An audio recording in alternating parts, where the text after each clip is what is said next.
O perfume, ou as fragrâncias essenciais, do capítulo 3 da carta do apóstolo Paulo aos Efésios, tem a ver com o mistério de Deus, a formação da igreja. O título do estudo é Somos a Igreja do Deus Vivo.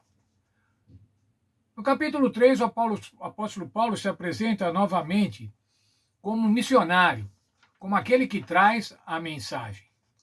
Veja no verso 3, o mistério que me foi manifestado pela revelação. Foi revelado ao apóstolo Paulo um mistério. Qual era esse mistério? O verso 4 diz, o mistério de Cristo.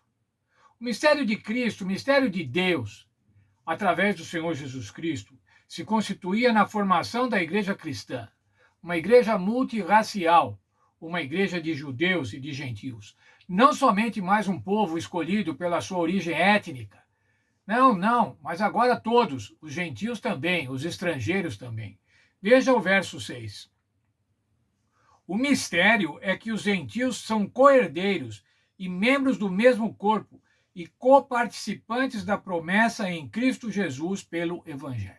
O Evangelho de salvação, irmãos, não era privativo de uma raça, não era privativo de uma etnia ou de um povo, mas era também para os gentios. Era para os gregos nesse primeiro momento, mas para os gentios em geral. E o apóstolo Paulo diz assim, vocês agora, o mistério é que vocês são co-herdeiros, isto é, são herdeiros juntamente, vão receber a herança juntamente com os judeus. O apóstolo Paulo se declara ministro desse evangelho. Qual era o evangelho? Pregar o evangelho aos gentios. Pregar as boas novas da salvação aos gentios. As riquezas insondáveis de Cristo, como diz no verso 8. E o verso 10 diz assim, e assim, para que agora, pela igreja, a multiforme sabedoria de Deus seja conhecida dos principados e potestades nas regiões celestiais. A revelação do ministério de Deus, irmãos, do mistério de Deus, franqueando agora a igreja a também estrangeiros, era para demonstrar o poder de Deus. O poder de Deus de unir nações historicamente rivais, há milhares de anos rivais, antagônicas, inimigas, agora reuni-las numa só igreja. Essa era a demonstração do poder de Deus, demonstração cósmica do poder de Deus. Mas ainda, segundo o eterno propósito que fez em Cristo nosso Senhor. Esse mistério era o eterno propósito, era a eterna proposta de Deus para a salvação dos seres humanos, unir todos numa só igreja. Do verso 14 ao verso 20, Paulo agora fala sobre uma oração, profere uma oração para os crentes. A oração de Paulo pelos Efésios. A oração de Paulo pela igreja dos Efésios, mas como eu já disse nesta semana, a oração de Paulo por nós, para a igreja cristã, pela igreja cristã. Verso 16. Oro para que, segundo as riquezas da sua glória, ou seja, da glória de Deus, vos conceda que sejais fortalecidos com poder pelo seu Espírito no homem interior.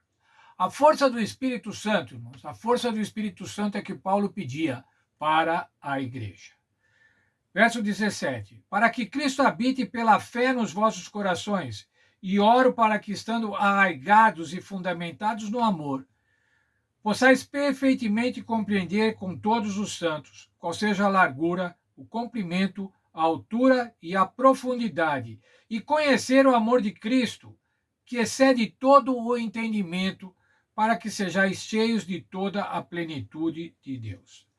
Vejam, irmãos, que maravilha. O apóstolo Paulo está se colocando agora como se estivesse num ponto na superfície do oceano.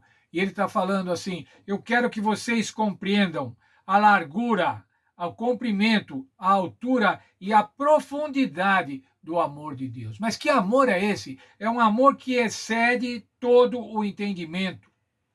Não dá para entender, irmãos, como um Deus se faz homem e morre morte de cruz para que nós possamos ser salvos.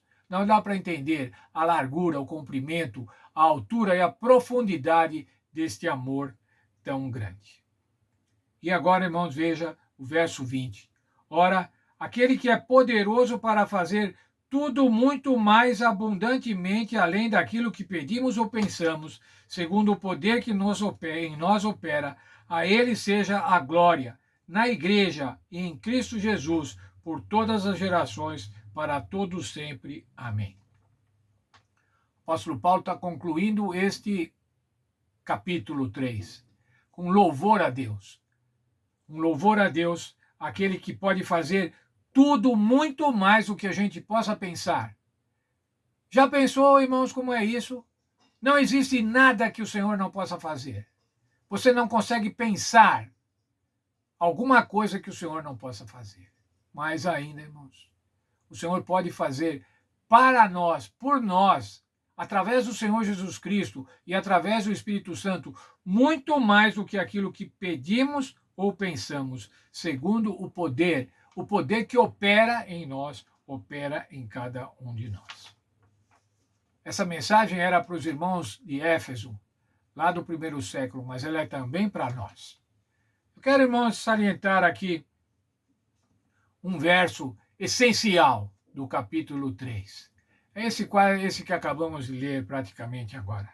Para que possais, verso 18 e 19, para que possais perfeitamente compreender com todos os santos qual seja a largura, o comprimento, a altura e a profundidade, e conhecer o amor de Cristo, que excede todo o entendimento, para que sejais cheios de toda a plenitude de Deus.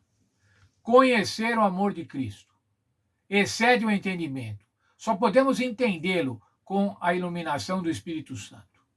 Um Deus que se fez servo, se fez homem, morreu, morte de cruz, para buscar a cada um de nós. Como eu digo, irmãos, um Deus que desceu tanto, senão ele não nos alcançava, mas desceu tanto para a nossa salvação.